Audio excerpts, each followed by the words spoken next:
Hello. Second time lucky, hopefully.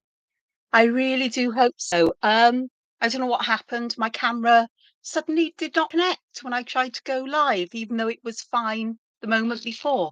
Who knows? Who knows? So welcome to my Lardy channel here. Um, my name's Angela Porter. I love to draw. I love to explore drawing. I love pattern. I love organic. I love I like cute and whimsical and creepy cute kinds of things. And so I've got lots of influences and things like that. But I've been asked a couple of times if I can go back and complete the tangles for Inktober 2024. I will, but not today. Today I'm going to start having a look at the Fragments for Your Imagination 2025. I'm only about 2 weeks late to start it, but as they say, better late than never. So the only thing I've got here is actually I've got 4 pieces of A4 paper. These are Canson XL mixed media paper.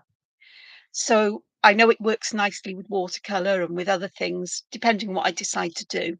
And all I've done to them is I've created um, borders on them. So these are A5-ish. I say ish because I had to cut the perforations off, or the ring binding holes off. There's no perforations on these sheets.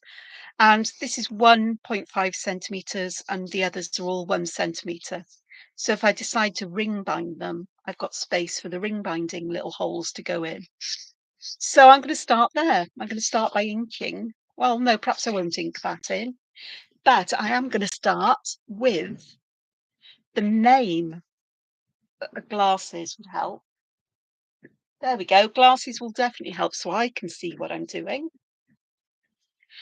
And I can just put a perhaps a little box here that will hold the name of the fragment, and perhaps I say perhaps I will put the designer or the creator's name of it in there. And this one is just a string of numbers. It's fragment 24711, and it's by Debbie New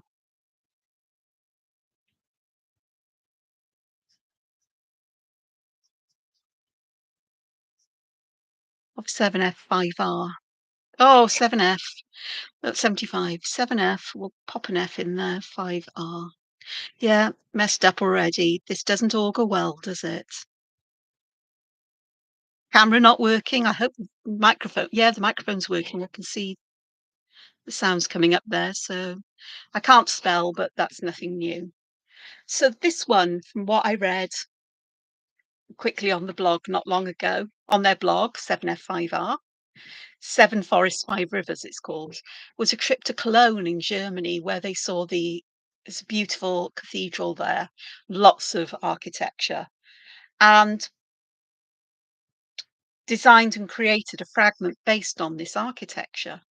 So if I zoom in, firstly, let's get the autofocus sorted and off, and then I can zoom in so you can see what the heck I'm doing. Oh, genius move, Angela. 3 in for the maximum magnification. Okay, and I'll just bring a little bit more light, perhaps. It might just be me on my screen. And this originally is a square fragment, so I'm going to draw it quite big as well, because that'll give me some space to work in. And then the first job is to put a diagonal line across. Then I'm going to choose about the same distance apart, and I'm just going to put some dots here. There's a reason for this. Honest. Because if I try to do this freehand, I'll often end up with lines going elsewhere. They're not exactly equidistant on either side of the central line, but that's not going to matter too much. So that's the first step. So we've got kind of a line with some diagonals at the end that join back to the end of that initial line. If that makes any sense at all, I'm not guaranteeing it will, but I'm hoping it will. Okay.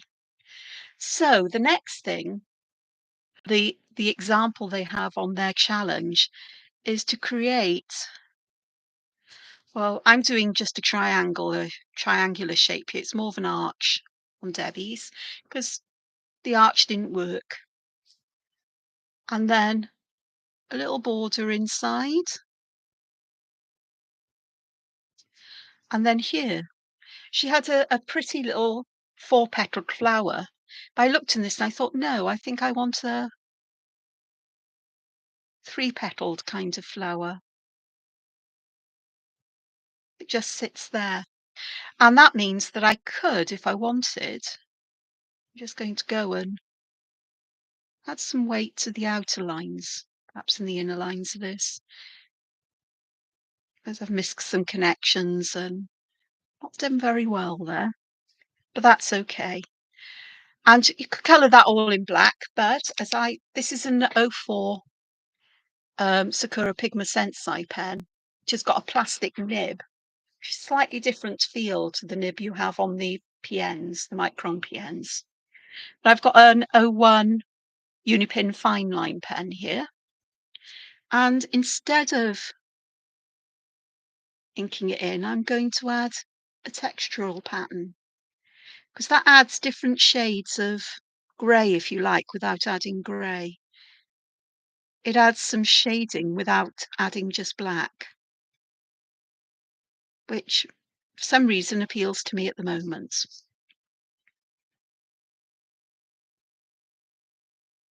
I had a very quick look at this and had a look at a couple of variations on this theme. Now, in past years, when I've done this, I may start with the original shape and then explore other shapes you could put this in that would create a net or a grid of some kind that you can drop the fragments into, because I quite like doing that. The other thing I think I'd like to do I want to? I don't know. No, I don't.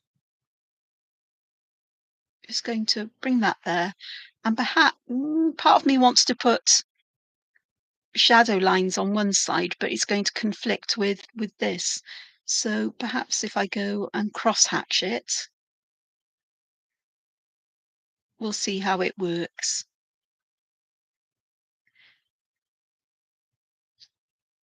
I do like using different thicknesses of lines. Of course, I could have dug out a coloured pen to use with this of some kind or other, but I haven't. And it does remind me very much of Gothic architecture. It's one of my favourites. So, done that. What I'm going to do is I'm just going to roll my eraser over it just to pick up any loose ink. And I have a pencil and a tortillon. I know. I'm being brave. I am. So I'm going to put some shading in and I'm going to put some underneath this side here. I'm going to put some round the left and the bottom here. Some on that side as well. Don't want any there, but I might put some in the places where there would be shadow inside. So let's see how this works out.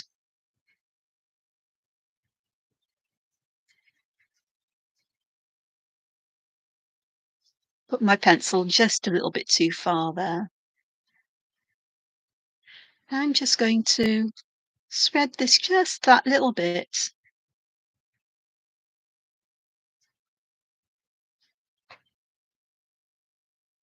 out, but I'm not going to try not to get graphite in that little hole there. If anything, the whole of this could be done with greying just a little bit. But rather than having solid black or whatever, I'm using the combination of the lines. I just went a bit too far with the graphite, so that's where a pencil comes in. And this is also where some shading here will work, because it will help to, again, give some kind of dimension here. So that's the kind of Fragments that was in Debbie News um, blog post. When I finish, I'll do my best to remember to put the link in, but it depends how tired I am. That is a whole different story. So let's get on with the drawing because I'm beginning to feel hungry now. And half an hour ago, I was definitely not hungry. Sod's law. So the basics of this pattern is a diagonal line that splits this up into two sides. On one side of this, we put this sharply angled line here, and I'm going to draw it this way and try to make that a little bit narrower. And then in this one, I'm going to draw a kind of, well, an arch kind of shape is the aim. So I can put an arch on the inside as well. And then what is nice is if I can add an echo of this shape here around it, as if we've got this held in between some layers. And I am going to add black ink around this just to help to bring this out. Otherwise, it can look, to my mind, it's not as clear if you put lots of lines in there. That is my preference. You could carry on auraing if you wish, but I'm more happy to do this. And I'm just going to tidy up the outside as well and just add some weight to those lines that define this. But I also think it'd be quite nice if we had another border around it.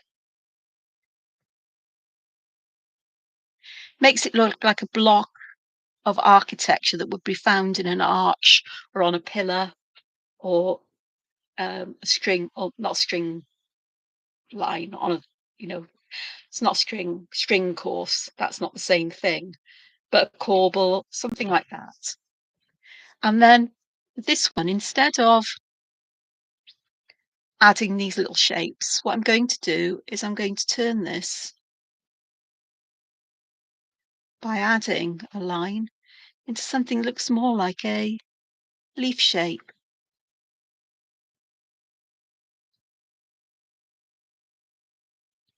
just like that.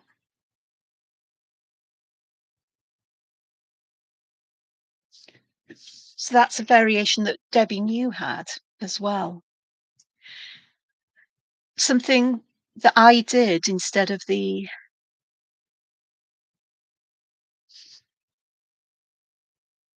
very geometric shape there is I decided to do that kind of shape, like a very long, thin leaf. And then I didn't do this, but I am now. I've put a diamond shape behind it. And I am going to put an aura inside this, like so. And then I'm just going to add another aura here, keeping that idea of keeping things, sort of like having something holding something in place. Did that make any sense? I actually have no idea. But again, instead of filling all in with black, I'm just going to aura around that and then fill that little space there in with black. It makes an interesting shape. It is triangular, but it's a very uneven triangle shape. But it just helps to define these different elements nicely. Oh, I got a bit close to the line there. It's fine.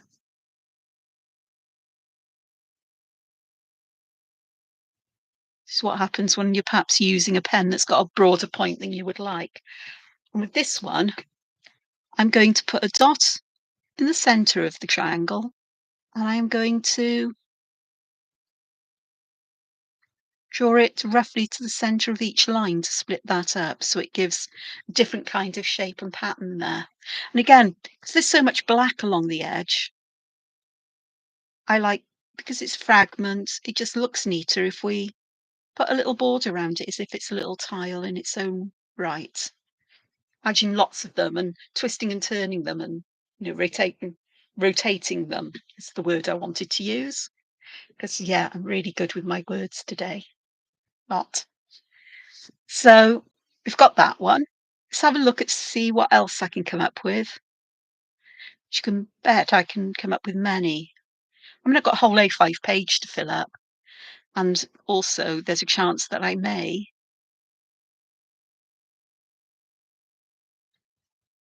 This is a different way of adding something to the centre, but I think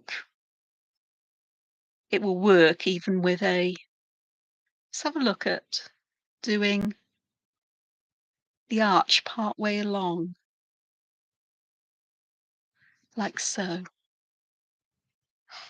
That gives space on the outside for all kinds of confusion, doesn't it? It definitely does need. That gives more space for this kind of layering, doesn't it? So we can do one more there, and there, and there, and there. And then I think these outside bits, they're going to be black as well. That's just my preference. And then let's have a look. Is there anything we can do in those central leafinesses? I think I may just split them in two. Tidy up my edges because I'm never very good. I haven't been drawing much like this for a while, to be honest. I've been very much inspired by my niece's work and her with mine. It's been really fun because the creepy, cute, whimsical characters are going back and forth between us. So I get to see hers. My niece sends me hers. I put my take on them, send her a photograph of what I've done. Then my little niece, it's confusing. Her mum sends drawings of Heidi's drawings to me. I look at them, draw them my way, add colour and shading and whatever, send a photograph back. Heidi then studies them intently and then draws her own versions, which are different of the original ones. And it's like there's that inspiration going back and forth, which is so lovely. And it's not something I've really experienced before, which makes it extra more special. And she's so clever. She's got such a good visual memory. And she knows what shapes she likes. She knows how to draw them. She uses shapes and forms that I never would have thought of. So I'm learning from a 7-year-old as she's learning different things from me. And it's hilarious. In fact, I'm going over tomorrow night for a carpet picnic and to spend time with drawing again and chatting with my niece. And well, my niece and my littler nieces, shall we say. So I'm looking forward to that tomorrow, which should be interesting.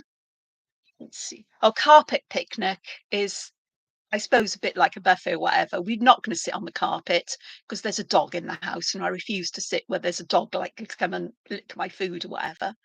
But it came from my sister's house years and years ago, where the dining room didn't have a table in it. Everybody just sat on the floor. The cats were very well behaved, and everybody'd sit on the floor, help themselves to food, and it would, there'd be a coal fire on in the fireplace, and it would be a lovely convivial evening.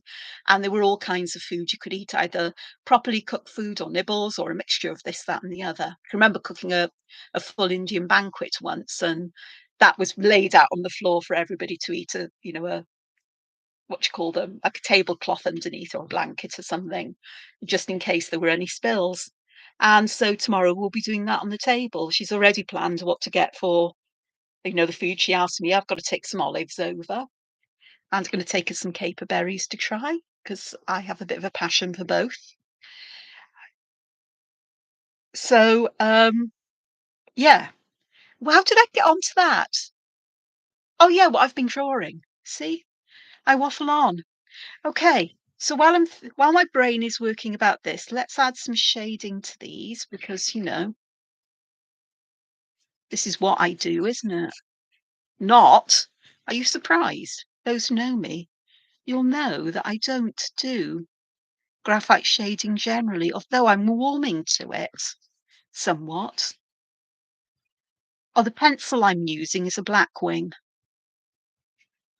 I bought a box of them a while back, and they are fab. It's an Era's one. I think a little bit of shading at the points there, and just a little bit on these where it overlaps like that, just to push it back that little bit. I think I may need some under here and perhaps just going around the top there. So this would be in shadow because this is above it in terms of height-wise.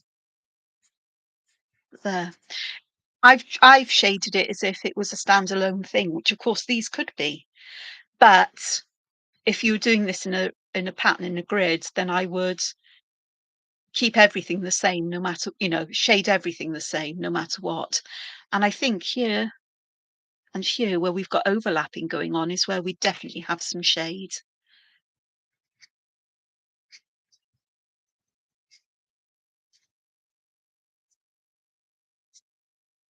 So, and the difference that makes, even I can see that, and I'm not a fan of graphite, as many of you may already know. So this one, I'm going to shade a little bit differently, whereas I'm going to make it appear that perhaps it's bowed up that little bit.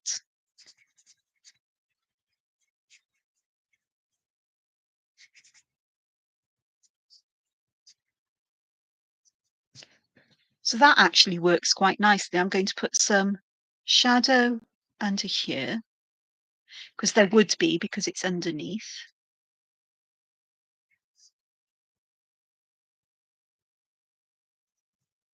And then this would have shadow, I think, as would this side.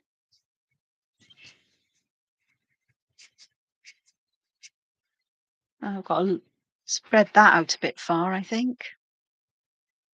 It'll be fine. It's just an example, isn't it? And perhaps having that spread out far suggests that there's more light going this way than this way. Could be. This one again, I'm going to add shading underneath this. So I really want to lift this up. I didn't do a good enough job, really, the other one.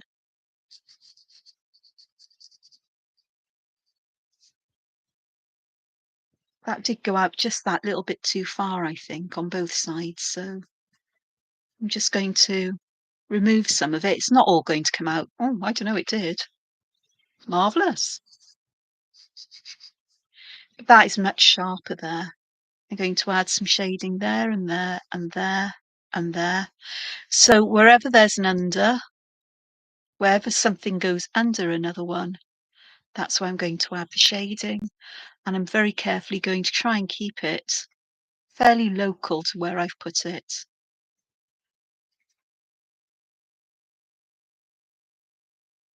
Going to guarantee I'm going to do that, mind you, but we can try, can't we? So that helps to move everything backwards. And then here at the top, I am just going to put some shading on this side, but right underneath that central line, as if there's a sharp shadow there, and just bring that out. Do with a bit more of the graphite.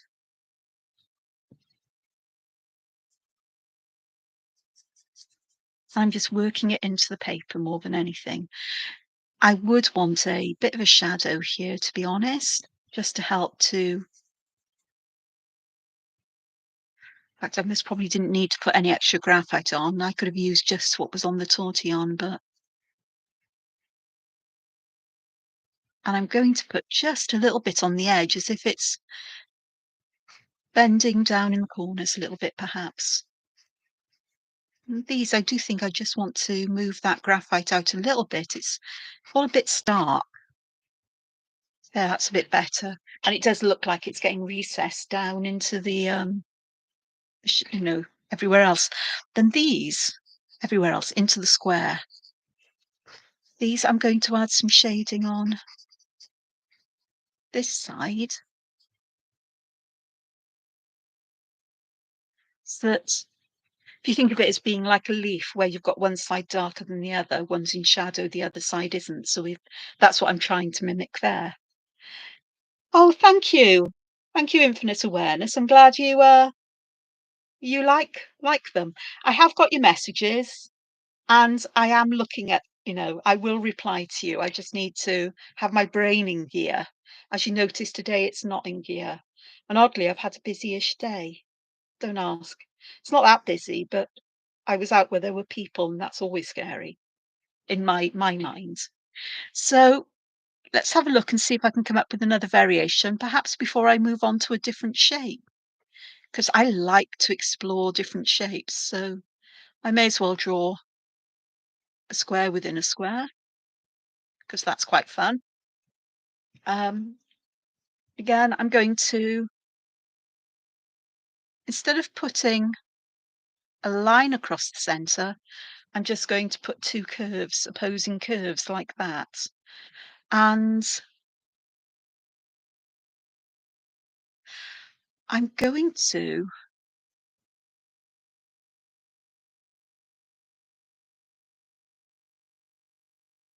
now then, there we go. I'm putting sort of like semicircles on each side. It's not quite. I didn't want them as perfect as that one, but it's okay. And then I can create an inner shape that isn't kind of a leaf shape or an arch of any kind. I haven't done a very good job of making them the same size, but that's okay.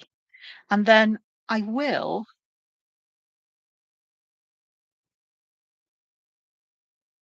go and do some layering on either side, like so. But I'm not going to fill that up with layering. I'm just going to leave it like that. And I'll come and fill the other areas in. Where's my pen? This one here. And I think I'll fill this in with a texture, and I think I'll do that with tiny little circles, which will take me a moment or two.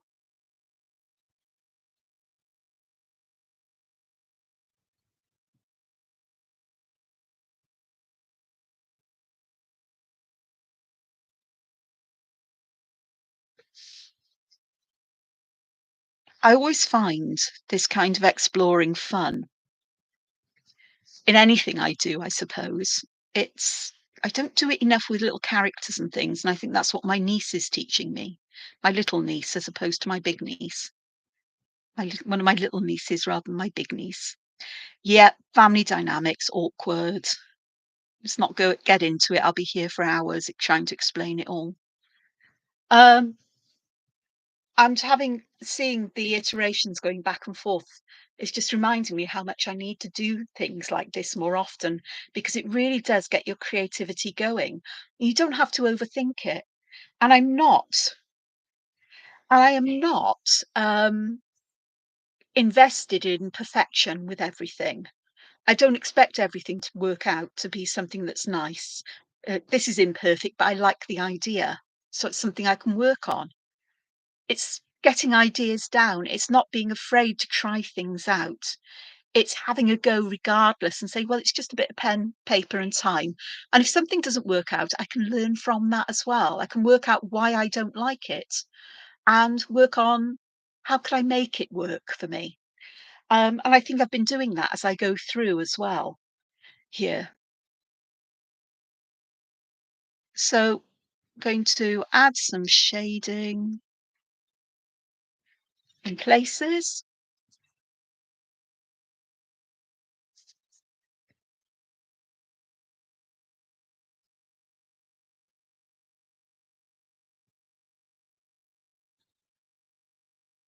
So Perhaps just some on that side and a little bit perhaps on that side, just to help to lift that up.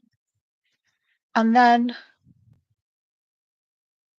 I feel I do want to put some shading on the on the corners here, perhaps darkest in the corner and fading outwards. See how that looks. So the lovely thing about using tortillons, I've decided, is that you can get much smoother shading with it than I could if I was using pencil alone. And that actually works quite nicely. I almost feel I want to put like a little rivet or something in there just to hold it all together. There we go. And just to try one more. It's almost like I want to finish a row of squares off before I go to the next one. So let's see what we can do. Well, they're getting more rectangular shaped, which is fine. The principles are the same regardless of how square or not the shape is. Oh, wouldn't it be fun to take these and put it into a crazy kind of grid where the lines are all wobbly and you don't have perfectly square sections? That would be fun. Okay, so I've done one where points go out. So how about if we do one that goes this way? Because that's a different kind of feeling again.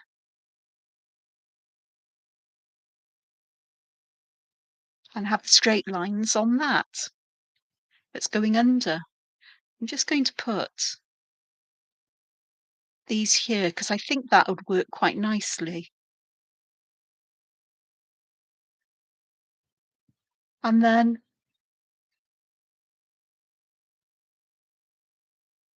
add that there as if that's being held in place there. I'm not going to put any more than that in. I think I do want to add black to this though.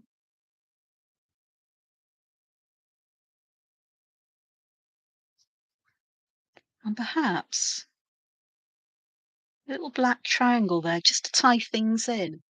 That works nicely. Going to get my other pen. I quite like this texture instead as a change from black, but instead of drawing little circles, I'm going to do little squiggles in random way. Gives a different kind of feel to the texture. It's almost like some kind of hammered or textured metal surface that you see from time to time, or almost, not quite. It's just a different way of making the black not as black. You're mixing, you get an optical mix. Your brain mixes it to register as somewhere between black and white, i.e., it's sort of like implying a grey tone. So that's quite nice. So actually, I like that one. So shading under, like so.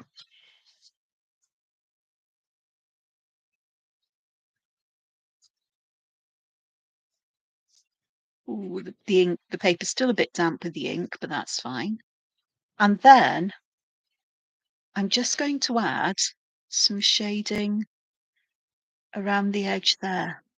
Just right on the very tips of these, as if they're disappearing under the square there. And of course, they pop out in a grid and connect with others that are very similar. Okay, so I'm going to draw this one some diagonals to help me and some squares because I've got an idea. And what I want to do is I want to come in and up and down and out. So up, out, like that. So it's the same kind of shape in some ways, but a bit different as well. I don't know if that makes any sense. I'm wittering.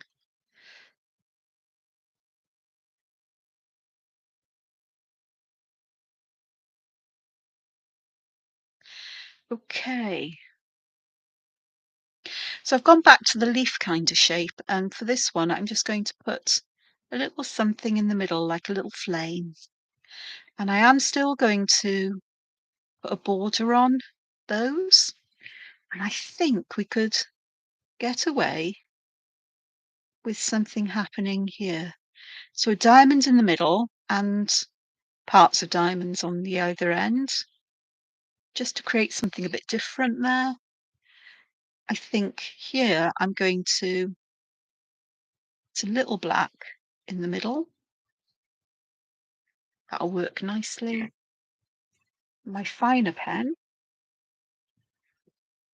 Hello, Renee. Happy Monday to you as well.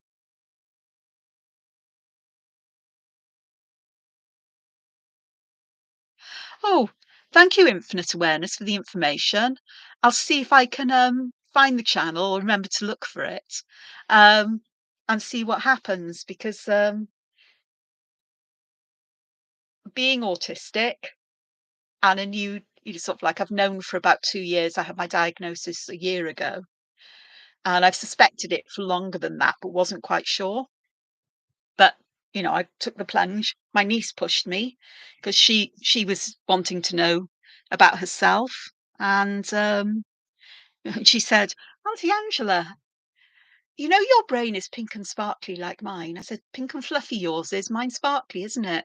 She said, "Yes, I know, pink, fluffy, and sparkly. That'll do."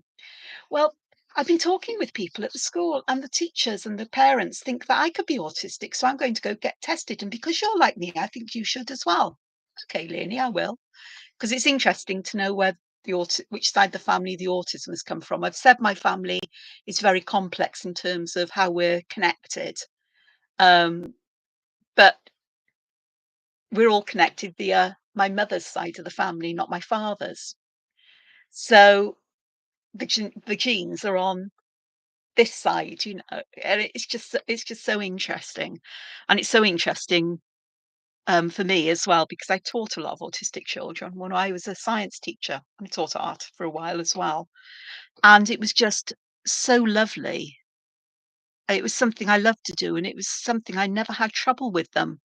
The only ones who had meltdowns were ones who was one boy actually, only one, and that was because he was insistent that he didn't want to be in the special needs class, and he wanted to be in the mainstream classes. So he got his way eventually because he was always doing this, but you know, he believed he'd been misplaced, and eventually the school gave him a try, and he remained in mainstream and coping quite well, which is all to the best. But it was his way of protesting, which is, when you look back on it, is actually pretty good. Actually, people might ask you, why are you doing this? And eventually somebody did instead of telling him off, or not trying to understand. Can't remember who that was, whether it was me or somebody else.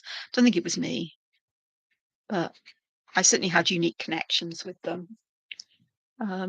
Many of them in many ways, which is always lovely. So there we are. We've got a row of square variations, all built up with the same principle. So what about a different shape? I'm going to go for a circle, simply because you often find circular elements in architecture with windows and so on. And I'm going to find the center because I am going to draw a line through the center. I'm going to do it vertically on this one. And then let's have a look at what we can do. These remind me of the shapes of pen nibs. So a double pen nib. And then I'm going to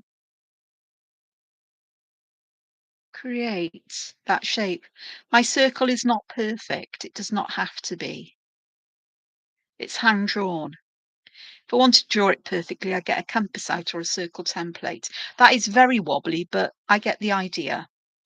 And this is all about finding ideas. Now, for this one, I'm actually going to put an aura of the circle going underneath the points. So everything feels like it's outside, but I am still going to weave these in just a little bit here. Will it work? I don't know. Oops. Will it work? I don't know. But here I'm going to put something a bit different in. Bit like an ivy leaf, a very stylized ivy leaf. Well, actually, it's more like an arrow, 2 arrows, but it's fine.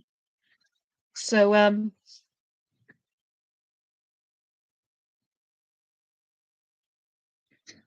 let's have a look. I'm going to put shadow where things go under.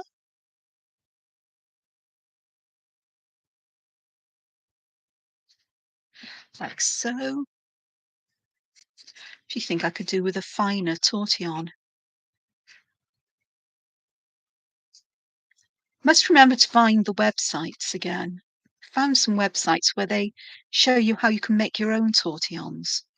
And it just involves cutting paper into long strips. It's the right kind of paper. Traditionally, I think they're made with rice paper, but you can use newsprint, which I have neither at present. Of course, there'd be a little bit of shading where the point goes over here, wouldn't there? Just help to lift everything up in its proper order. And I've got these little gaps here, and I just think that they will. I'm going to do the scribblies again. I've got an attack of scribblies. There's just something so nice about this particular texture. It takes away that need to be perfect. You're just filling a space with lines that sort of like wiggle back and forth in some way. There we go. That works quite nicely. Tell you what might work. How could we do this? Let's do a semicircle. And this time, let's do it this way. Oh, look at that. It's a really wonky line. A wonky separate division. It'll be fine. I'll make it work. Around the middle. And I am going to draw a border in here. It's going underneath this before I start. And then what can I put in here that would nicely fill this shape in this kind of way? And I think it's going to be a little echo of this shape here. I've done this wrong. I've lost my plot now. This isn't working right. But let's see where it takes me. Because it may be that would work, kind of, wouldn't it? Yeah, that would have been better if I could do that. So luckily, I can draw another one under here, can't I? Let's see if I can divide it more equally. So I'm going to do it that way. Then I'm going to do my first aura. Then one here. Then again from here.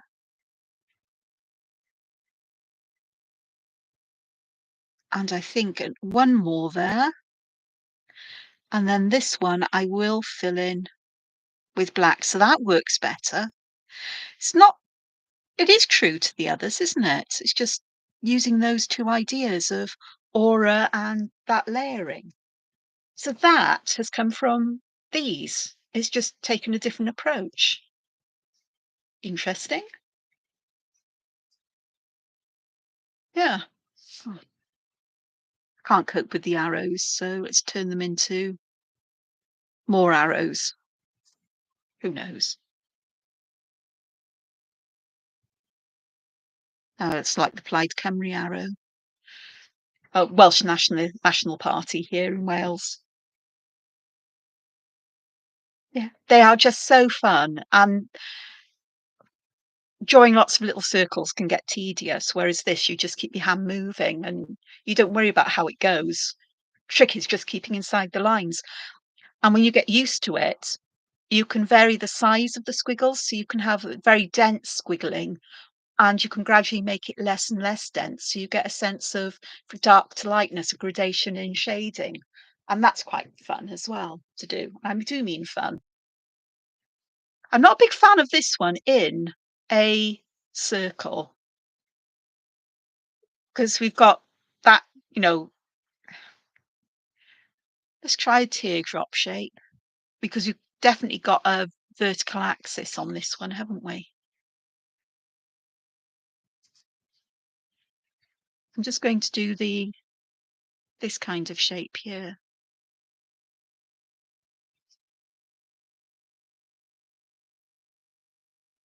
What am I doing that's wrong? We're not getting anything that goes out really, are we? I think here I'm going to go perhaps like that. Oh, that works. Perhaps that would work in this as well. Try half semicircle in a moment again. That's worked quite nicely. And I will put a border in there and a border in there. And then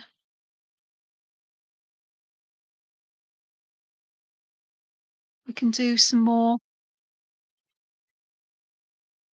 just like this, as I've done previously. That works in a weird and wonderful kind of way. Okay, scribbly time. I don't want to add any more here. I don't know why. It just feels that it's done like this. I think it's because at the top it's got very full in the point very quickly.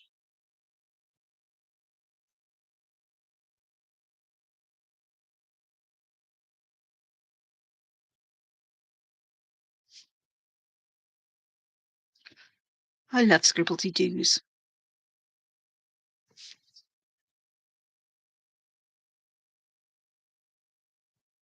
It's amazing. It never ceases to amaze me how you can take one thing and just oh, it looks like a fighter jet, one of those fast ones.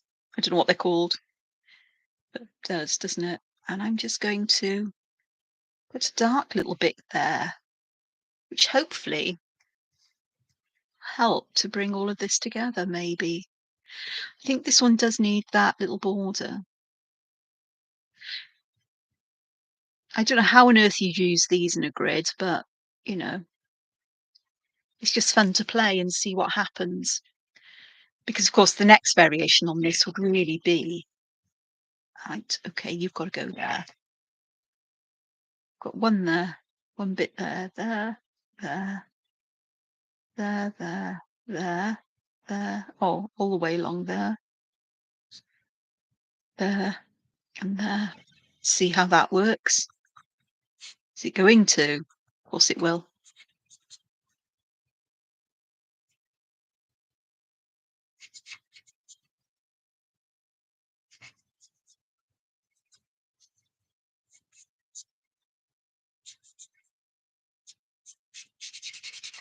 Add some on the other side. I think I've got, yeah, just take that off. Add some that side, keep the other side nice and bright. And perhaps just a little bit on that edge there, just to help it fit underneath.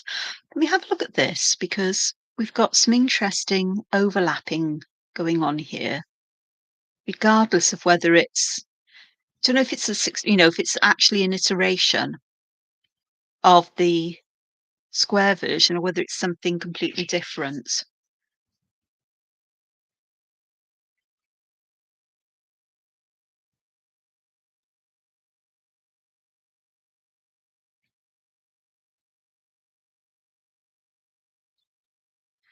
Just a little bit there and there then, just to lift that up. Just a little bit on the end as well. That's made something of it, hasn't it? That's interesting, though.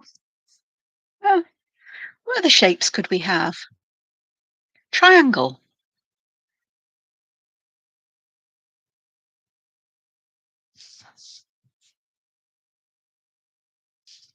Okay.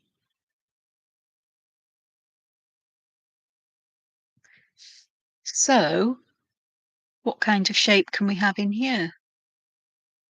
So I can give us this kind of shape. Oh, I like that. It's almost like a moth. That's interesting. And with the wings, that really does look moth or butterfly-like, more like a moth than anything else. That actually works quite nicely. Is there another s the this works best in a square, I have to say that, in my opinion.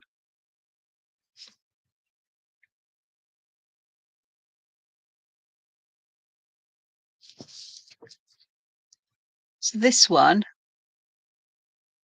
I'm bending the lines inwards to give a different kind of shape to it. Hopefully you can see the difference. I should have drawn them the same way round, but, you know, talking to me here today now. So I've got that. Just add the shading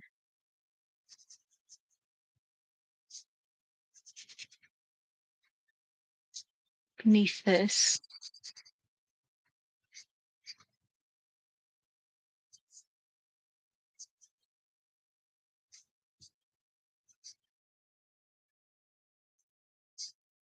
There we go.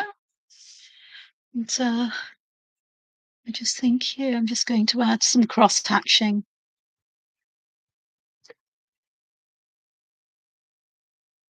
Messy cross hatching. Oh, excuse me. This one is interesting because there is no place really. I'm going to connect that together though, because then it looks like we've got a triangle hidden underneath the that shape there. All interesting. What about a parallelogram? Yeah. In other words, a kind of diamond shape. We've got two different ways that we could put the diagonal. I'm going to go for the long way.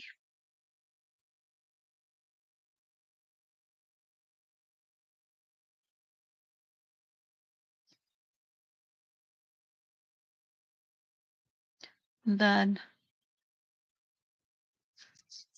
let's join the corner to the point there. Corner to the point. Move out the way. Eraser. And then there. And then I'm just going to add some black here just to separate this because we've got such a tiny amount of space there. And I will put a border around this one as well. Let's aura the inside of these to define them,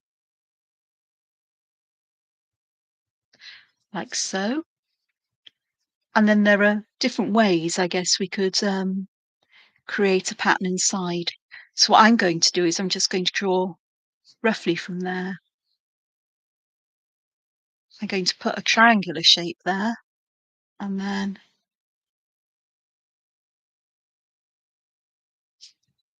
and that's similar to one of the others. So these would actually fit together, these rhomboids, rhombuses, diamond shapes would fit together. They would tessellate, they would form a grid pattern. So it's just by slanting if you think about it, it's just taking um, a square and pushing it over so top and bottom, the top and the sides move relative to the bottom, go one direction. So that's interesting. So any of these would work in that kind of. They'd look different, but they would work. And I'm going to do some weaving inside like that. So I think that would look quite interesting. Oh, that should have had one of them before that, one of them before that, one of them before that. So we're getting quite an interesting kind of weaving going on in there. Yeah, that's interesting. I like that. Give the ink a chance to dry. So rhomboids will work. Parallelograms, or not parallelogram, because that is a parallelogram. It's just a specific one because it's based on a square. Um, Trapezoids, which have got the 2 going outwards, they could work because they do tessellate. Let's have a look. So we've got a long side and then a shorter side. It's really half of a hexagon. So if I look at it as from that point, perhaps I've been approaching this wrong, that I should have done this shape first. And then I can take the leaf shape like this, can't I? And then, oh, that makes a nice shape.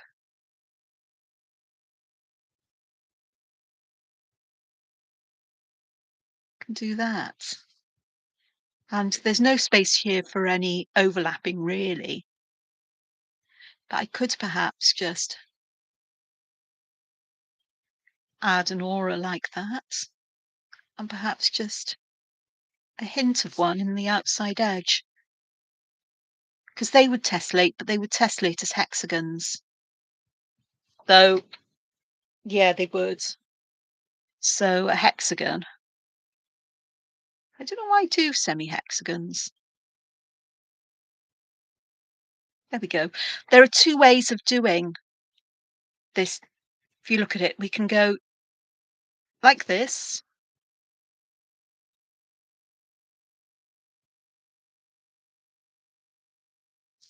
or like that on the hexagon. Same ideas.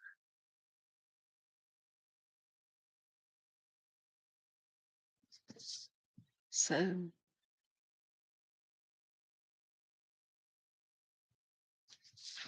and well,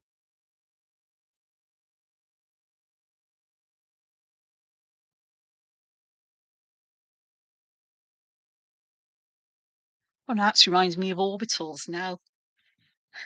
Quantum physics, quantum chemistry, shapes of electron orbitals,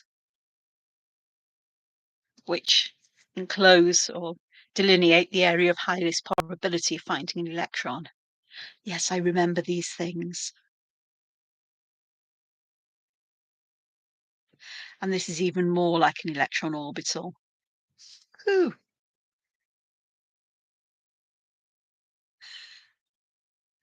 I'm just smiling. I'm just thinking, oh, blimey. There we go. And so all kinds of shenanigans could be done with this. So I could, this one, I've got space to do this kind of um, weaving. Not too much of it, but I've got enough space. This one, I haven't really got any space on the outside, so I'll do some on the inside.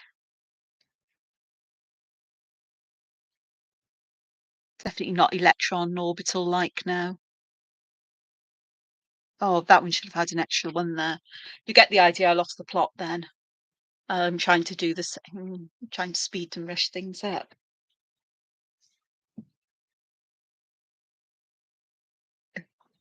I've been sleepy for the last 4 days. I think I've averaged about 12 hours sleep the last 4 days.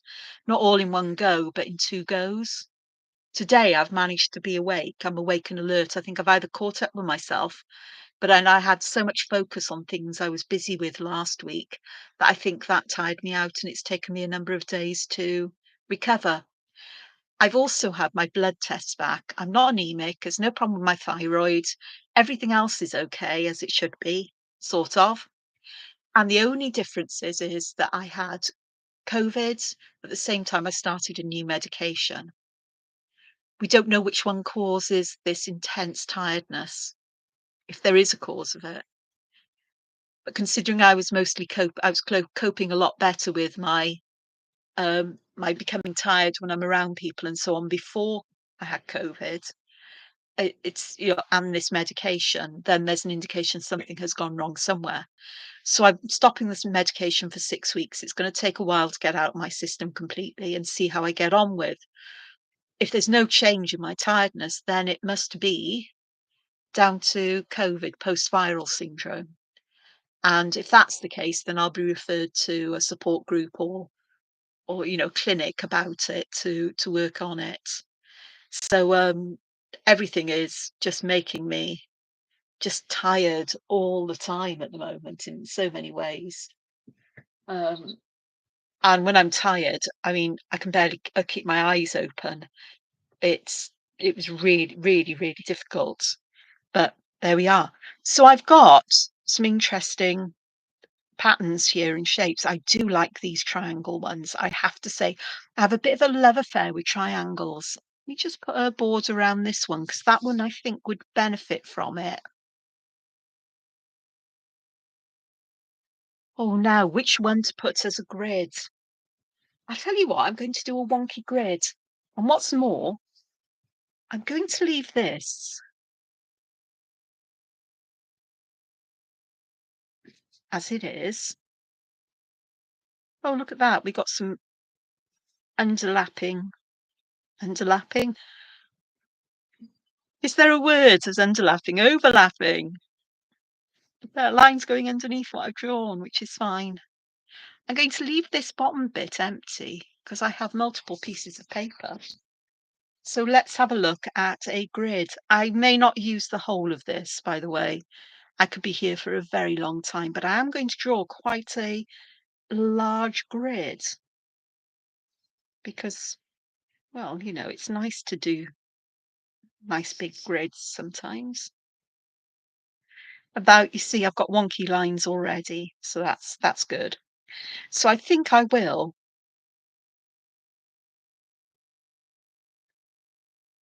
So I think you do need plenty of space, and perhaps I'll do a whole grid and just use part of it for.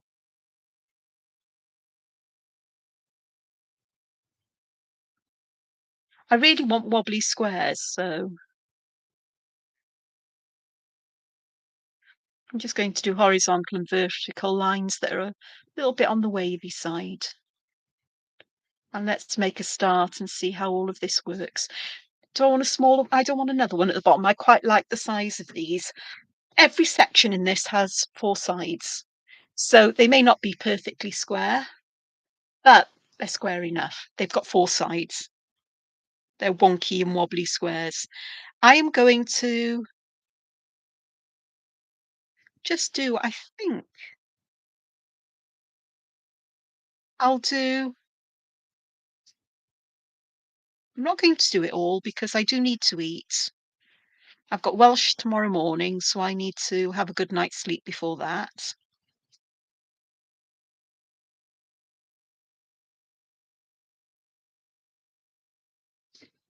Perhaps I'll do a 3 by 3 section.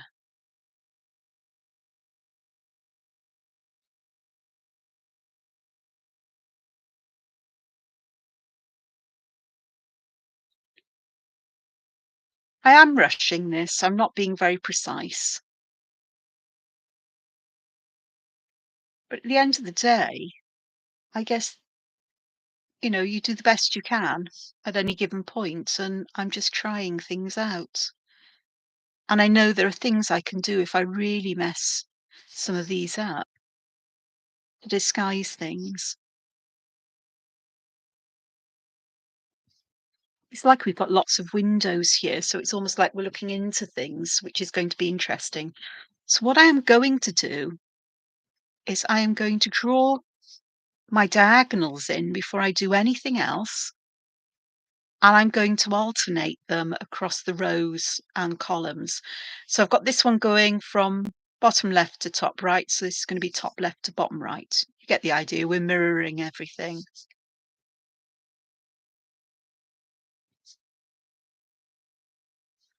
And then at the bottom, kind of zigzagging across the rows, but we've got these areas here. And if the lines aren't perfectly straight, if they've got a bit of a bend in them, that's fine because everything's wobbly on this one.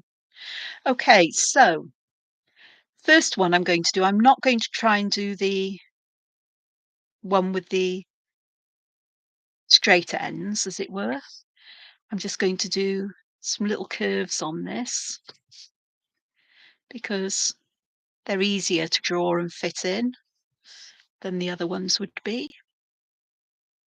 It's more to do with fitting them into the shape, is that some of these would be perfect for them, and this one you really would struggle, I think. So these are really nice.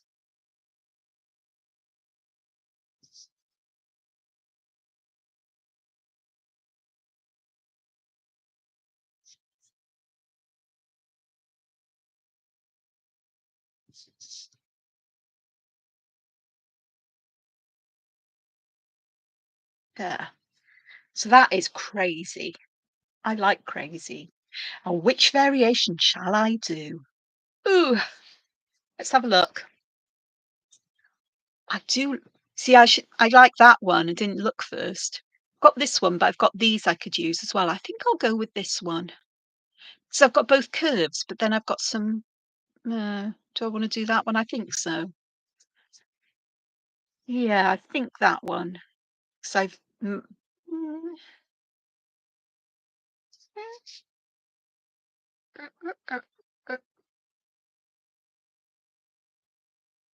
let's do the leaves.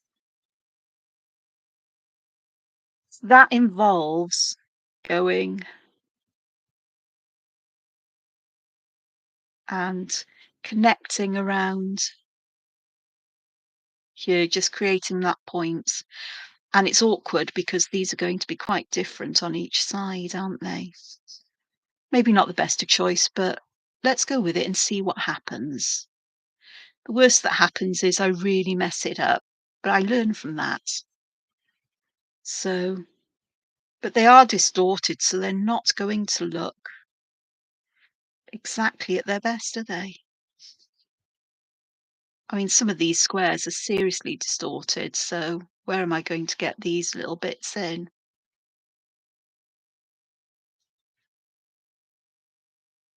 And with these, I am going to go and fill the little gaps here at the end in with black because that's where I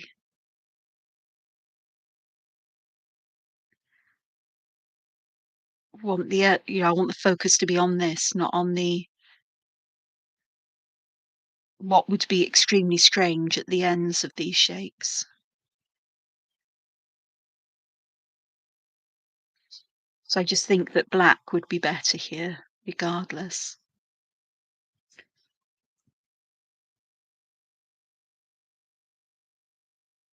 And I'm fine to have the black because it will kind of track from side to side as well.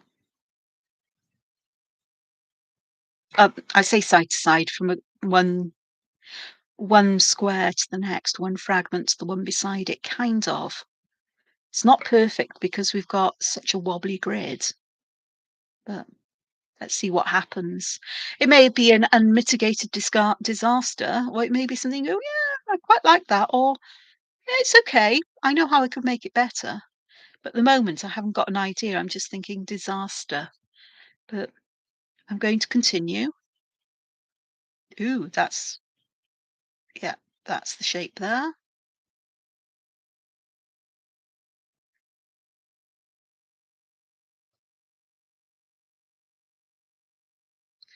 My drawing skills aren't exactly wonderful this evening.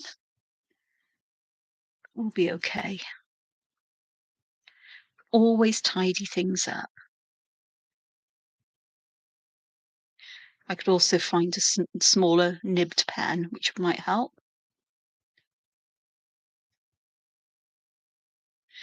But I shall persevere.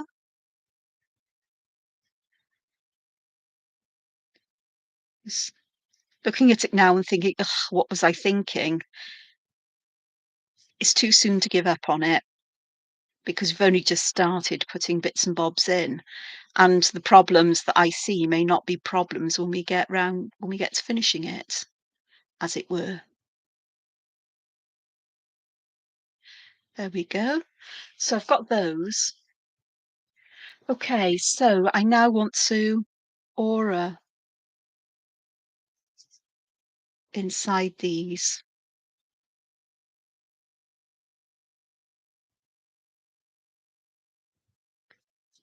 So this one is the weirdest one of all.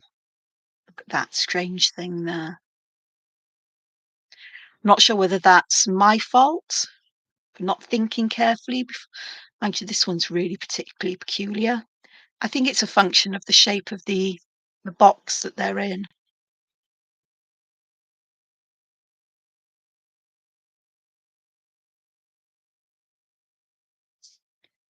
See the boxes that are a bit square or rectangular, less narrow. They don't look as awkward, whereas these are really quite narrow and it changes the shape quite a bit. This one is quite changed because it's quite distorted in the center. It's like the pattern's been melted and it's all run in different directions. There we go. So I've got that. All right. So what do I want to put inside these here? Go and add some line weight to the one that I think to the left and the bottom, just to help to add some interest to these and already some shading or some shadow dimension.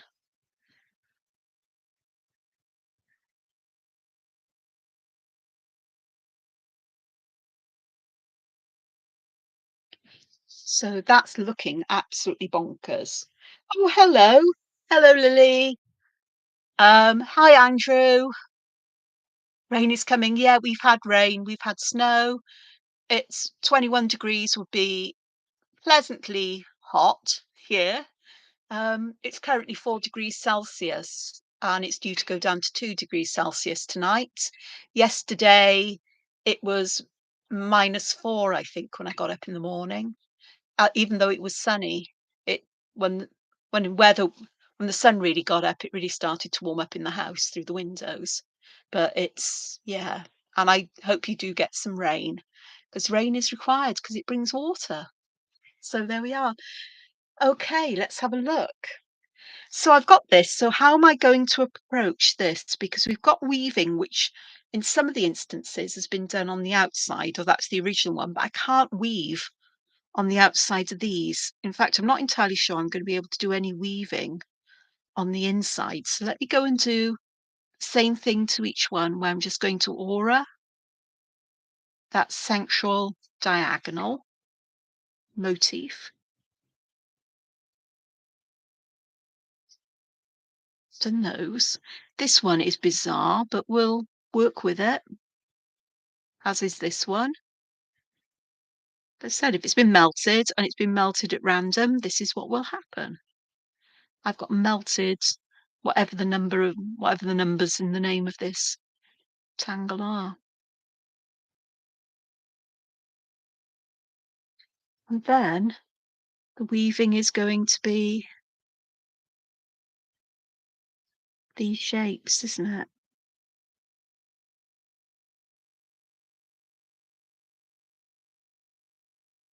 So it feels like we've got multiple layers, all sort of like holding each other together.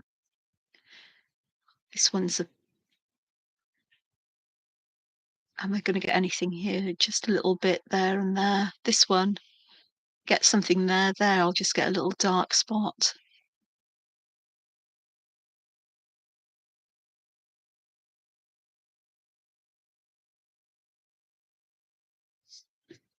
And then here. So we've got some weaving going on. Not sure this one responds well to wonkiness. I'm going to put some shading underneath these. So whichever side appears to be the bottom one, I'm going to put some shading underneath those. That's where I'm going to start and blend that out and then decide how I go from there.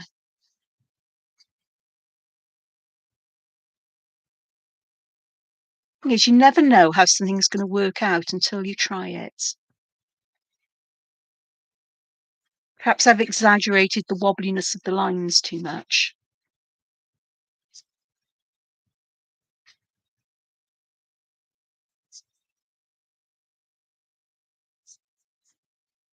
So we've got some shading underneath, which helps to lift that central bit up just a bit.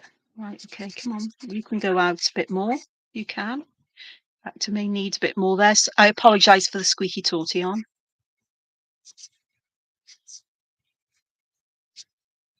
There we go. And then let's have a look at where we can have some shading, where they overlap, I guess.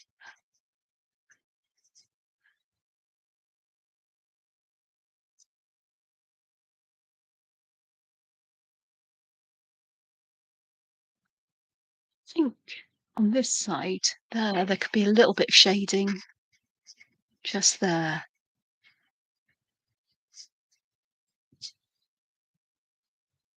Yeah, I'm not happy with this at all.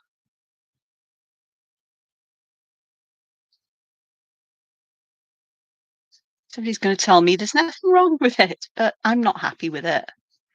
It's not the shading, it's the actual structure of this. So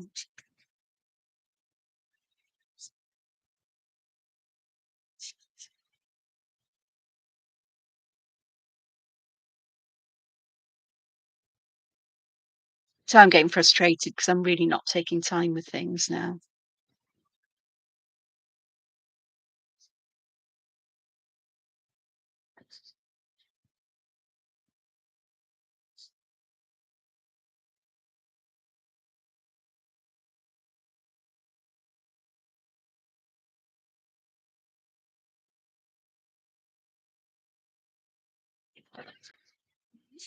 Look,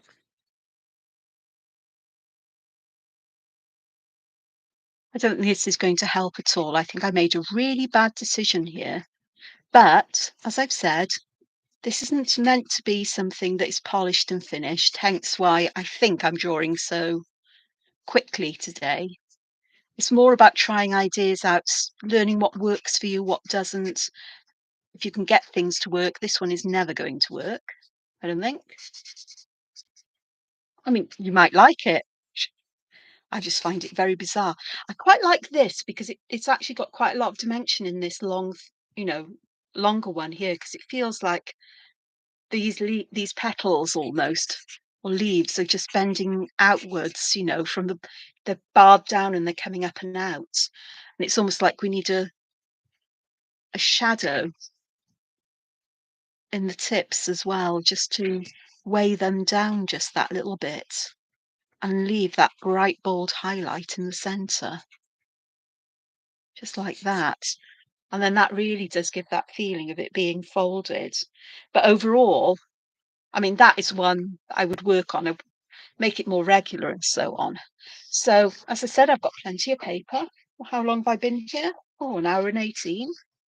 Let's have a look and see if we can actually create something that's a bit more pleasant with them.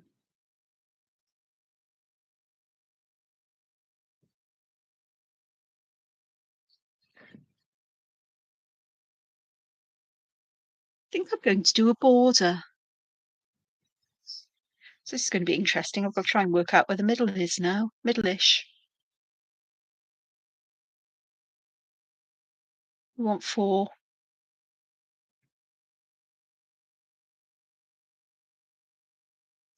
And then I got a big one at the top. Oops. Which isn't going to quite have one there, but we'll leave it as it is. Ideally, my head goes, Angela, you should have measured it. Or perhaps, carried it on. I cut it into, no, I'll leave it as it is. And I think I'm going to go, I think I'll go zigzag again.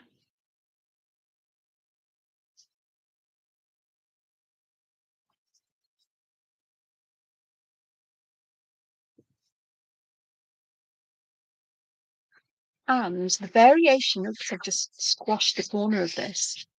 I'm going to use this one, I think, because I really, really like that. So I'm going to start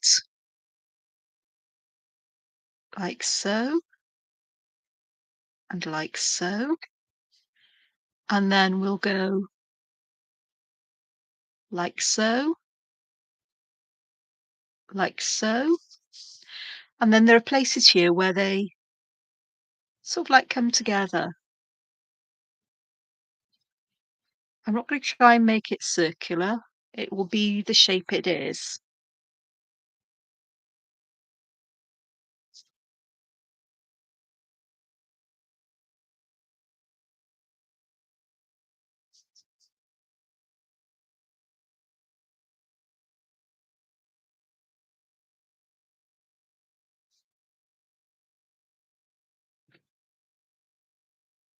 So that's the basic shape of this one here. Yeah, it is. Except I've got the central line in it, which I haven't got there. So what I'm going to do at the bottom here is I am going to put these shapes in and just colour them in,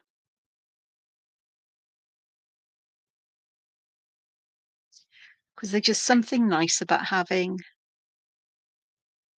that darkness that's there. It takes away from all of these lines I've drawn in that perhaps aren't all that necessary, but they're there.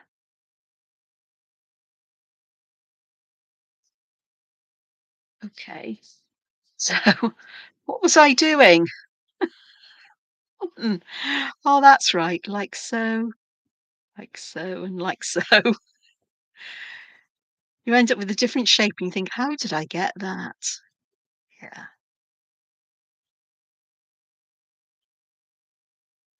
It adds some solidity to the pattern.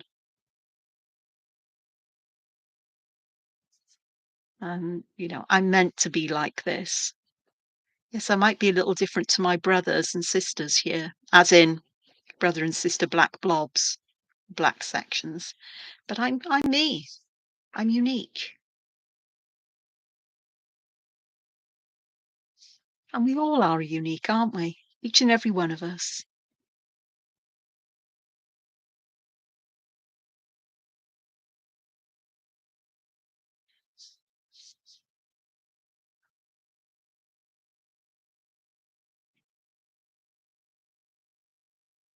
That's okay.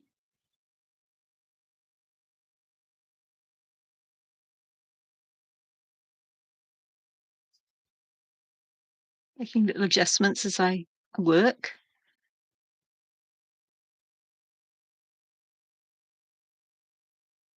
This as a tiled pattern would be really rather good because you get these little squares appearing here with these um, bowed-in sides, which would be rather lovely, and a kind of checkerboard with whatever happens in these sections here now. Because I'm not sure. I'm aware that it changes, doesn't it, when you put these lines in and put things together because you're now working on um, yeah. So I'm going to start here because this is one of the shapes I'm going to use, and I'm going to imagine that we're going across here and down like that. Same here. I'm ignoring that middle line. I'm going here to that one and down there. And I'm just going to continue this right the way across as best as I can, getting them to match up in some way of shape or form. As if they do going underneath here as well. It's crazy. I'm completely discombobulated by this. I hope you realise that now. I am totally, totally confused. Confused myself. It'll be fine as I get completely off track with these. That's the easier one to do there. Yeah, they've gone all wonky, but it's fine. I prefer these to be wonky. And then if I look at this, I did an inner aura and a black area there too. So inner aura, little black triangle. Yeah. Do the same here. Inner aura, little black triangle, little black triangle. Got to work out where these are. Remember, we've got to leave 2 segments there. Been so much easier if I'd drawn this in pencil, wouldn't it? They didn't really match up, but they'll be close enough, I'm sure, to give us a kind of pattern.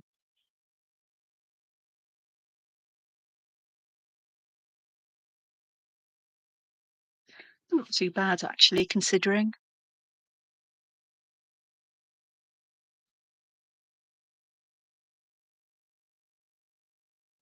There you go, and here, and here. That's where I got distracted or confused, more confused than I was.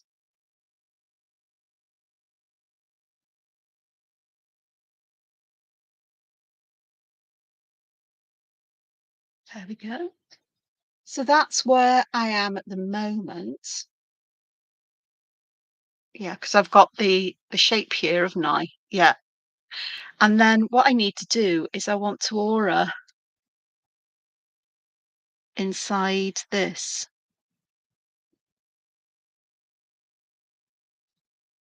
Yeah, that's what we want to do.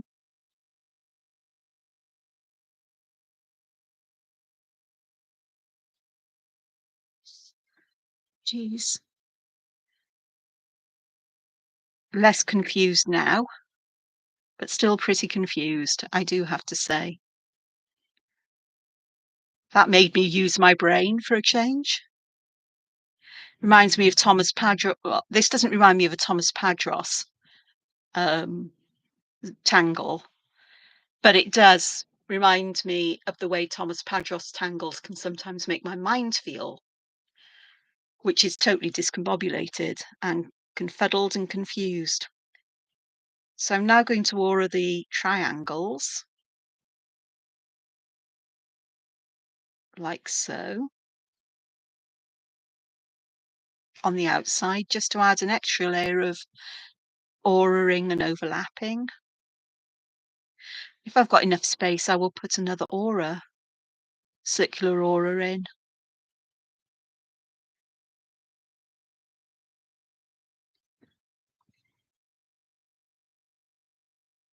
I've got an idea what I'm going to do about these lines, certainly, possibly, maybe, on a good day with a following wind. Yeah, I've definitely got space for another one of these.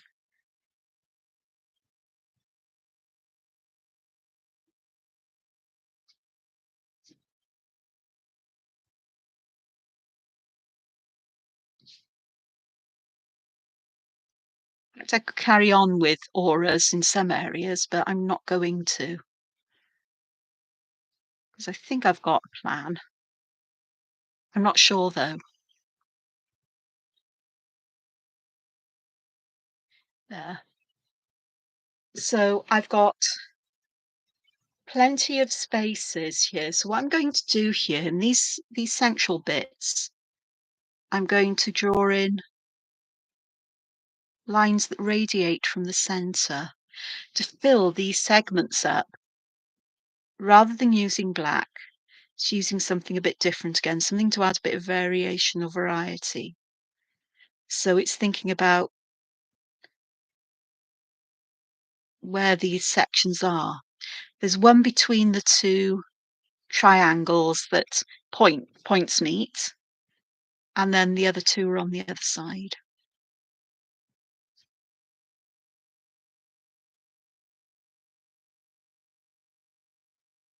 I think I'm much happier with this one.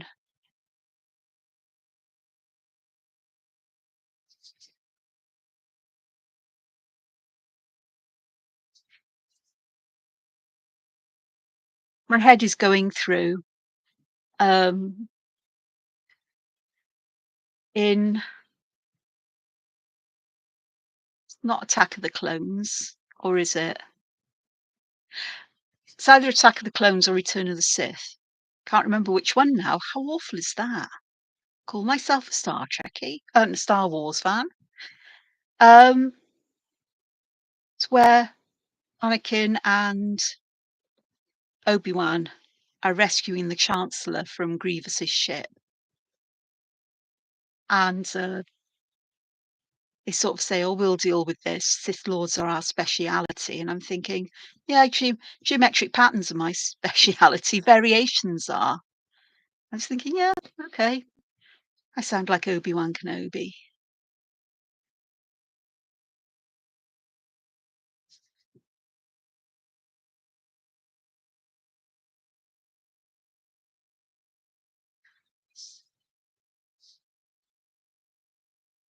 Do have to say, in the UK, we have a census every 10 years. And for the last 3, because there's a question about your religious beliefs and so on.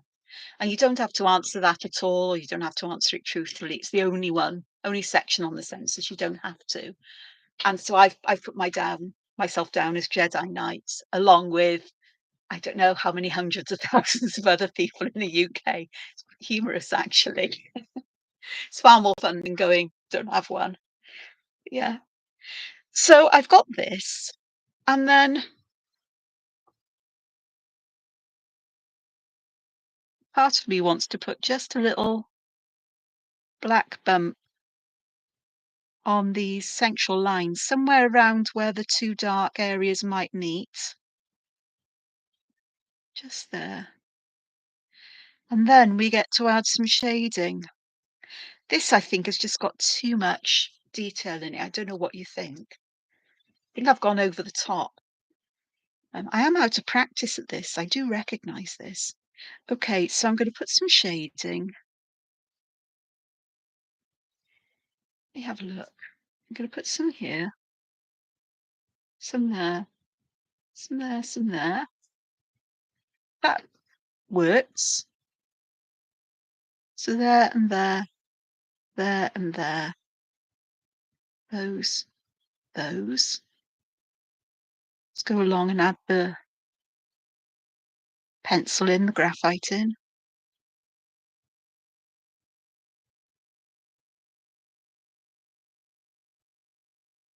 Beginning to think that the lines I've put in, those lines to fill the space, are too much as well.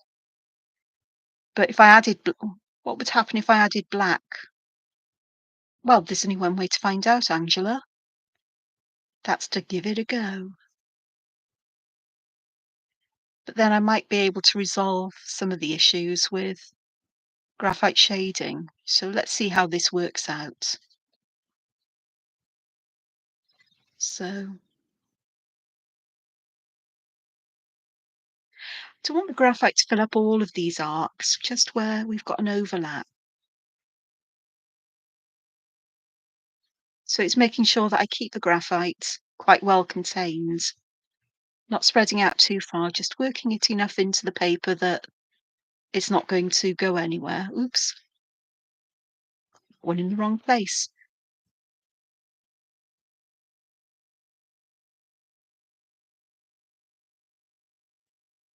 Missed one out there completely, and there. It's okay.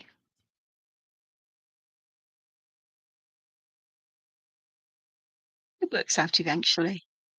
That's all I'm going to say. It's kind of having to trust the process, even if you don't trust yourself.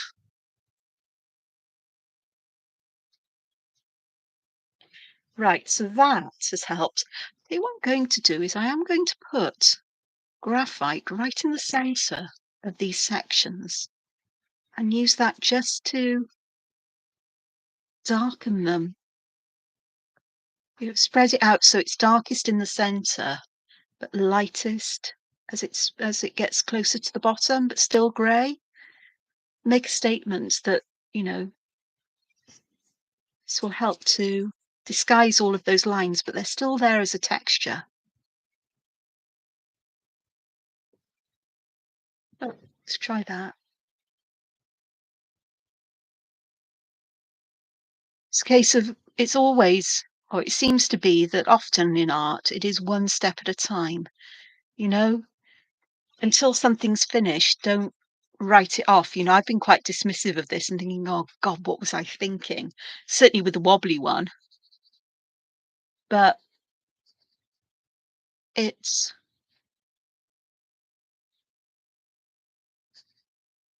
it's trying things out, seeing what happens and learning from it. And I just didn't like re how much these echo the lines, and it's hard to tell what they are. Your cross-hatching might have worked, or putting the lines diagonally and cross-hatching them diagonally, as opposed to the roughly vertical that they are now. Yes. But just that little bit of darkness helps to separate all of this out. Now, is there anywhere else that needs some shading? I'm not looking at these lines here because they are like the lines you would have in masonry. So there's no shading there really. I could put a little bit underneath here, but I really don't want to. What I am going to do is I'm going to put some inside this box along the edge here, because then, and across these as well, isn't it? Yeah. And let's see how that works then, because we'll have shadow from the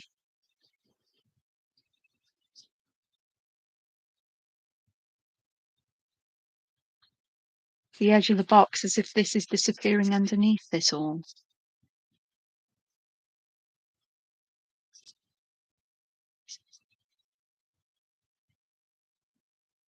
And then just this one here.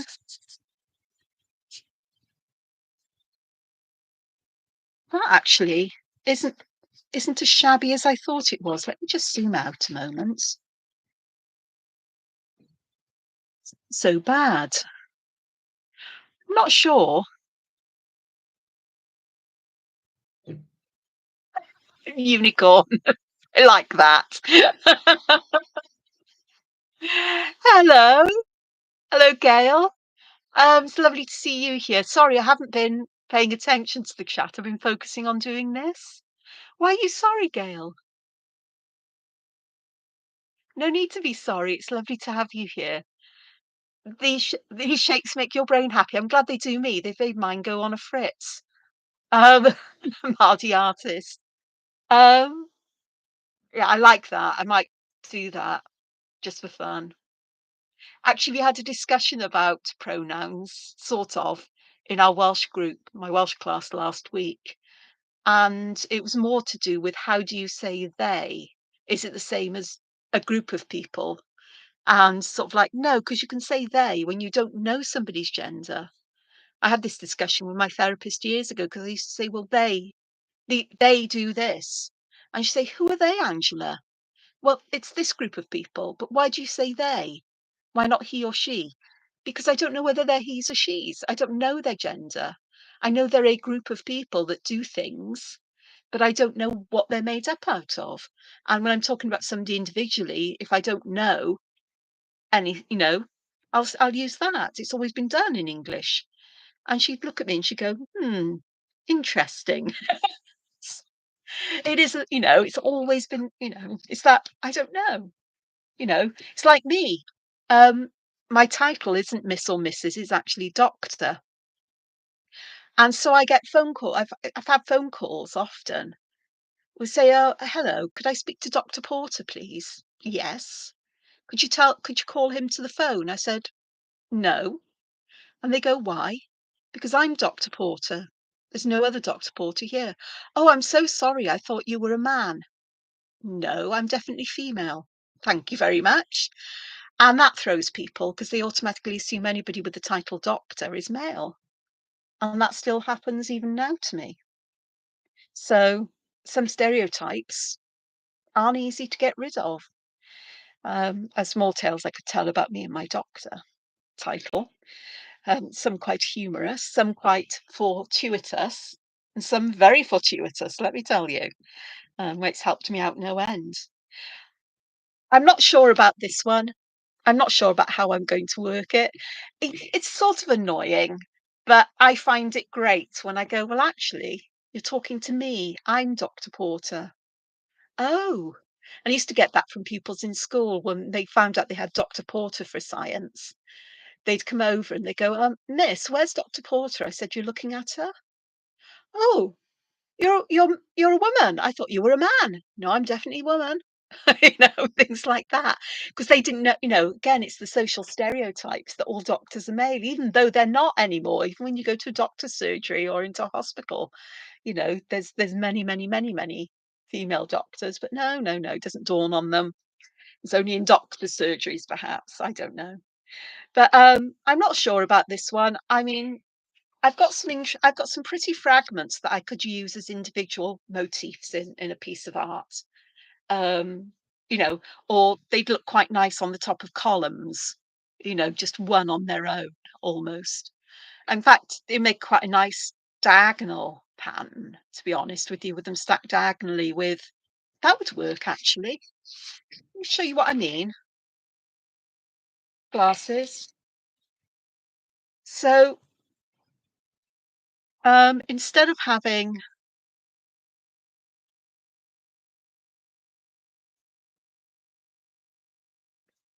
I'm not sure how many squares I'm going to need, but we'll just do it like this.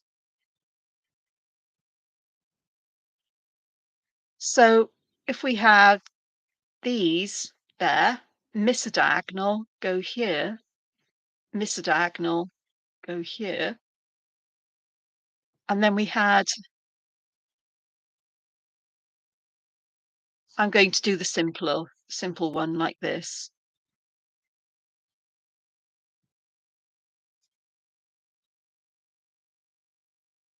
And I haven't drawn the inner border, but you can get around that because I can do that now.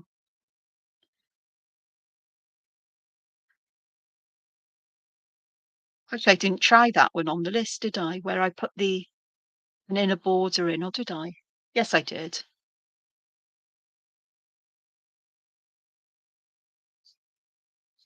Yes, I'm using a pencil to draw with for whatever reason.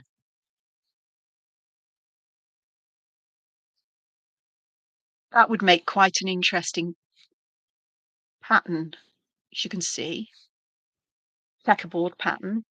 But it'd be quite fun if you alternated these as well. So if I show you the basic um, 4, 4 by 4, so you could have going this way, and then here going the opposite way, which could be an interesting take on it. Does that work? Yeah. No. No, that's not right. I don't know what I was talking about there, to be honest with you. I think I was having a brain moment. Yeah, you could have these going in the opposite direction and then these going that way again and so on. But it'd be quite nice because you'd have these strong diagonal connections there. And these then you could just leave blank,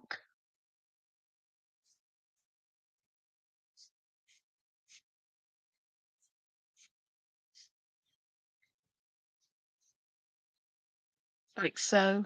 So it spreads them out in some way, which is quite nice. Or you could do groups of 4.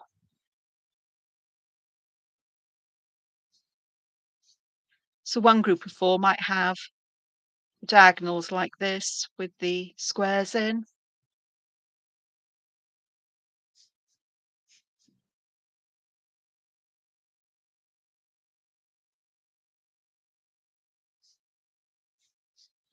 And then the next 4 could be blank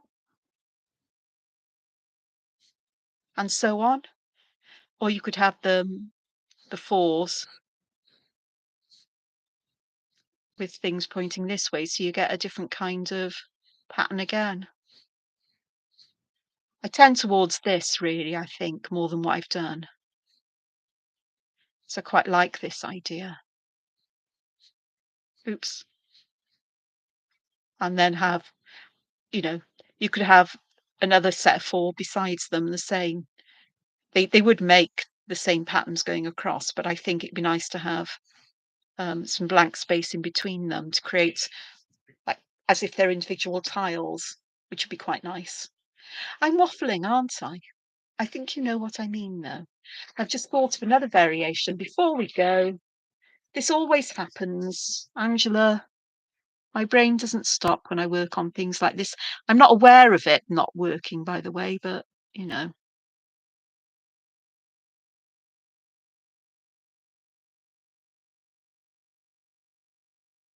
I've worked out how to get these sections here. So what I'm going to do is I'm going to draw my square, and then I'm going to draw a square inside. There is method in my madness. Wait. Draw the diagonal across. Then I can draw up to that, to that, to that, to that. And I can get more or less roughly equal bits. And then I'm going to just draw my square in and do here.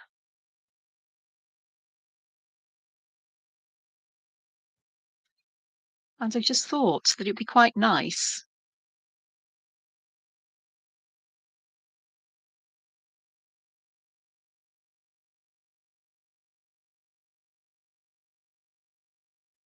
to fill these in this way, perhaps.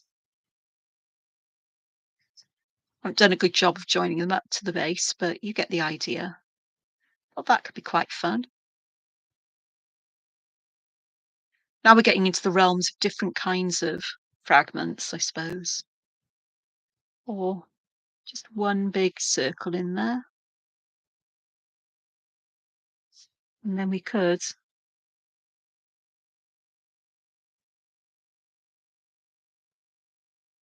weave one in instead. So it is just thinking about different things that you could do. And I think I would put the central part in there, which is quite fun. I like that one. Ah,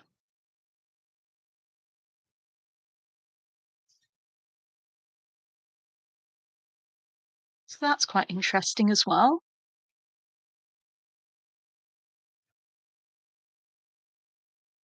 So I'm going to weave this in a different way.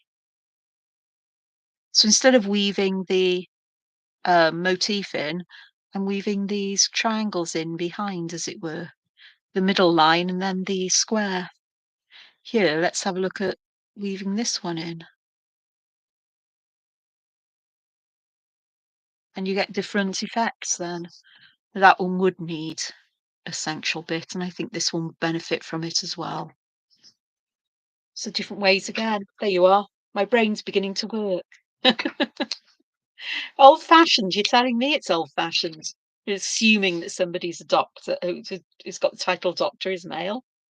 Um, but yeah, it's true. They do. It still happens even now. As if women can't be doctors, even not, and they assume I'm a medical doctor. The number of kids who used to come up to me with their, saying, "Oh, I don't feel well, miss.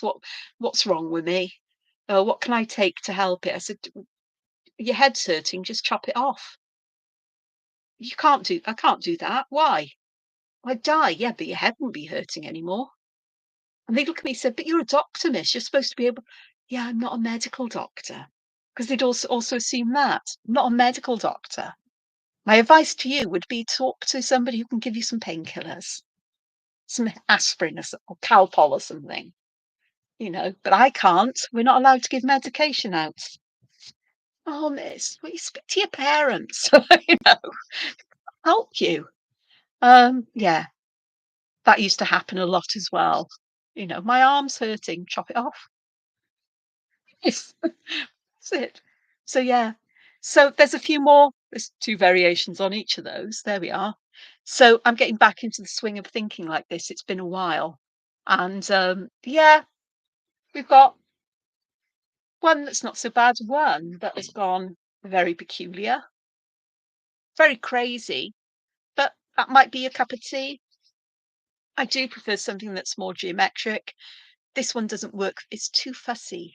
It's too much fussiness, and I wish I'd drawn the grid in pencil so I could get rid of the lines I don't need, because these do join together. But then you can construct this in a different kind of way anyway. But it's always fun to make these little sections. So they're quite fun to work like this, but it'd also be fun if you had a column, sort of like a column on a building, like so. And you had some tiles, and you could space them out with spacer tiles in between, and perhaps have one that goes this way and one that goes the next way all the way down. And they'd be individual enough not to feel confused and confuddled. And that could be quite nice then. I'm just going to do the inner, because this is the fragment in its basic form. I think this is one that's found in the primer, the Zentangle primer, or as the Americans say, primer. Certainly those at Zentangle too, primer. Um, and then fill it in with your favourite variation or try different ones out. And that would look quite nice. It'd look nice actually on a wall edging, thing like that. And with just the simplest,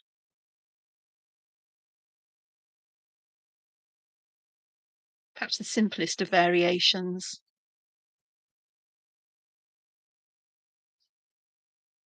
like so. So, in colour, you can imagine mind's going. Medieval tiles, they're not medieval though. So thank you for joining me. I am going to depart. It's been nearly 2 hours. I'm hungry, thirsty, and I need to settle myself down to go to sleep because I've got to be up early in the morning for my Welsh class. It is important to me, my Welsh. It really is. And so I hope this has given you some ideas, some things to work with. Um, and try your own out. It's not as difficult as you think it is. You just doubt your ability to be creative. We all can be creative. And if you work within the rules of this particular fragment, starting with that diagonal line, some kind of bar to separate it. So use the diagonal line to help you with the bar. Some of these I haven't put the diagonal lines in. I've just worked, as it was this would work nicely with the diagonal bar. You could add to it and then or around it. Show you again. Let's do it again. One more deconstruction, as it were. So if I take this particular one and do a variation on it, I think I've wrecked this pen. It's not surprising, like this. So what I could do is, you can imagine where the middle is, or better still, take a pencil and erase it later. Did I just swear saying erasing lines? So what I can do here is put some kind of triangle, and then we can aura it and make it part of this design. So that would be the same, except we've got triangles on the corners as well. And then we can decide how or what kind of pattern we put here. I'm going to go something that goes like this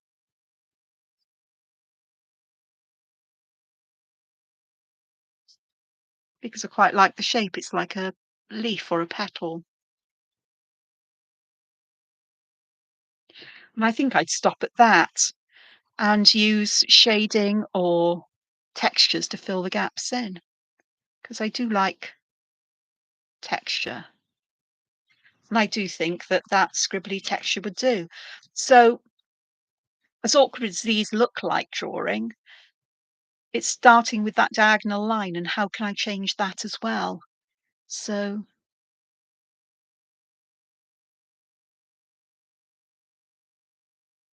This is all an awful lot of fun, and it's something that gets my creative mind going, makes me think outside of the proverbial box, like this box or that box or that box, and see what you can come up with. And I know I haven't exhausted all the possibilities, and perhaps if by trying different things out, it's led me to realize that sometimes things work, sometimes they don't. I It could be fun to do a grid that is, oh, try the other pen, Angela.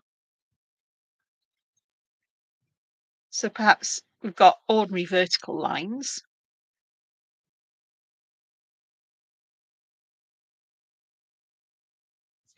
but instead of horizontal, we have slightly sloping lines that are parallel to each other and equidistant-ish. Ah, but then we get those diamond shapes. That's fine, because you can choose whether you want long side or short side. But that would be a better kind of, or different kind of way that the square is organized, or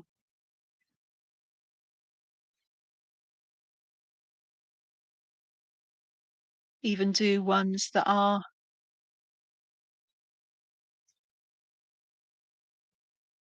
rectangular and keep the motif in them a little bit simpler.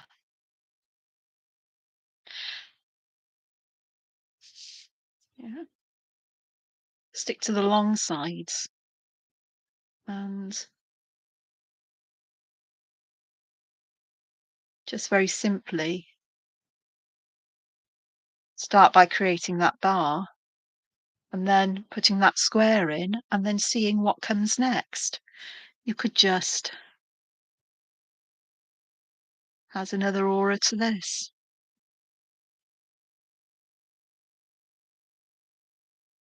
And then fill these sections in with black. For that contrast that helps this central area just stand out.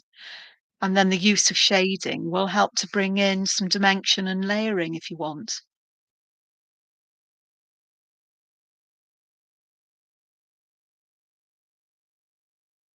Not the best drawing in the world there, but you get the idea. And for this one, I do the same kind of idea. Oh, that one's got a box in the middle. Let's just draw this in. And then we can just add another one, add one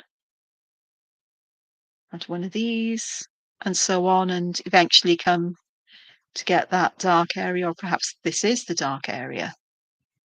Yeah. Actually, that would be better. Ta-da, there.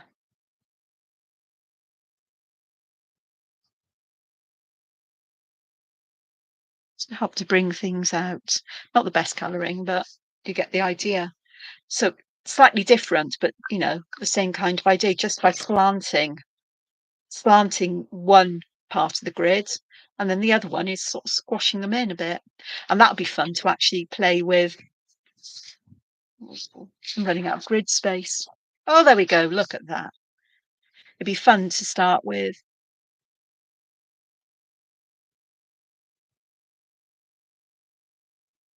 say, perfect square, slightly smaller, slightly smaller, slightly smaller, slightly smaller, smaller. And I'm not going to split the one at the top. So they gradually get smaller in size. Don't know how well it would work with this, but it would work well with other things. And clever shading would give the feeling that this is fading into the distance. And in traditional sort of like op arty style, you could start with narrow ones at the end that get slightly bigger, bigger still. Oh no, I need a square in the middle, like that. And then the patterns would just it would look like it's folded. I'm going I don't know quite know how that on earth that would work with this, but it would work with certain I'm gonna work on that one. I'm gonna think about that now it's come in my head. It's all on paper, it's all going in my sketchbook because yes, I started a page in my sketchbook for the actual fragments. So I did some, got some going there. These are the next 5. So I will do that and I will also revisit um Tangle, Inktober 2024 tangles at some point because, you know, or just choose to do some. So I'm going to say thank you so much for joining me. I'm so glad that you were able to make it. Sorry for the confusion about the link. First time I put the video on, my camera just wasn't working. It just didn't recognize it, which was ridiculous because it was at first, but who knows? So I had to restart it. So I look forward to seeing you again, but it won't be tomorrow because it's carpet picnic evening and drawing with my lovely young niece. And Wednesday, I'll see how I am because it's going to be a busy day. Thursday, got Welsh, so who knows? But thank you so much. I'm glad you enjoyed it. And and you're most welcome for me sharing. Even my boo-boos and my mess ups, it happens to everybody. And I think it's important that you know that, and it's okay to do that. And I seem to be having more of them because I'm out of practice with all of these. So guess what I'm going to be doing? Apart from, let me show you this before I go. Right. These are some of the creatures that I have been inspired by my niece. And I've been adding colour to them. But if you look at them, can you see they're shaded in grey? Yeah, I've used graphite to shade them before adding the colour. And they look a bit mucky, but in a sort of creepy, cute, mucky kind of way. So they're not bright and cheerful like you'd expect. They've got a bit of moodiness about them. This is my niece. She saw a crown I'd drawn on top of one, and she turned it into some kind of creepy crawly monster, crown crab, crown spider. So that was quite fun, and everything else. So she's looked at these, so I'll be interested to see what she sends back to me. But yeah, so expect graphite shading and watercolor. I did do this a long time ago, and I circle round the grain, or perhaps not the grain. I circle around things quite a lot, but there's something about this and the watercolors. I used watercolors on some of these rather than the watercolor markers like Carrion Brush Markers Pro, and I get a nicer I can get a more intense color in some ways with them. Um, so I'm going to have fun finishing those, but not now, not tonight. Letter A, apparently. Yeah, you know who's called A, don't you? It's me. She took an A and changed it and made it all it's not me really, but all good fun. So I'll leave you with those and I'll say thank you very much. And I'm going to say good night because I've been saying goodbye for a long time. Yes, I do have problems letting go and saying goodbye and leaving, but I am. Bye. Have fun being creative. Look after yourselves and I'll see you soon in a couple of days. Fingers crossed. Bye.